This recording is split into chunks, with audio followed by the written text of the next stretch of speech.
Ang order ko ay bangus, bakit ka ang dumating sa akin ay pating? Napakalaki na boneless bangus. Grabe. Kita nyo yan. Yung kamay ko, tingnan nyo for reference. Joke lang, rin naman ay bangus pero may laki na hindi ka mabibitin. Dini yan sa LZM Restaurant na dini sa Tagaytay ay legend na. Filipino food ang tinda. At bukod sa bangus, aring tortang talong ay iyong ililista. At ang bango. This is gonna be wild. Hindi nyo po problemahin ng taba. Ay, sa laki ng tabang iyan. Hihiwain natin ang taba. Yan, ang taba din eh. Akala mo isang bangus na, isang normal size na bangus. Grabe, no?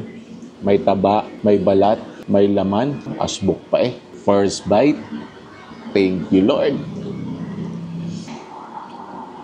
Tamang-tama yung timpla. Nori tinimplahan, konting toyo laang, konting suka, asin, konting paminta, tapos yung freshness ng isda, yung pagka-flaky, pagka-meaty niya, and then crispy skin and that fat na talagang melts in your mouth. Ay, mapapakanin ka talaga. So, sobrang pagkaka-okay ng timpla niya. Hindi mo alam kung anong gagawin mo sa usawan eh. Kasi pwede na siya nang walang sausawan eh.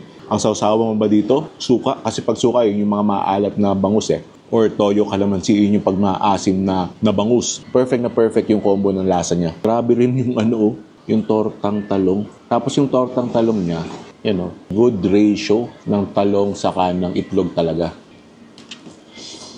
Yung crispy egg, yung ganda ng pagkakaluto ng talong. A little slimy. Tapos yung talong niya talagang hefty eh. Malalaki yung talong na ginamit eh. Sarap na rin sa ketchup. Kaya ketchup pa na natin na rin. Ketchup.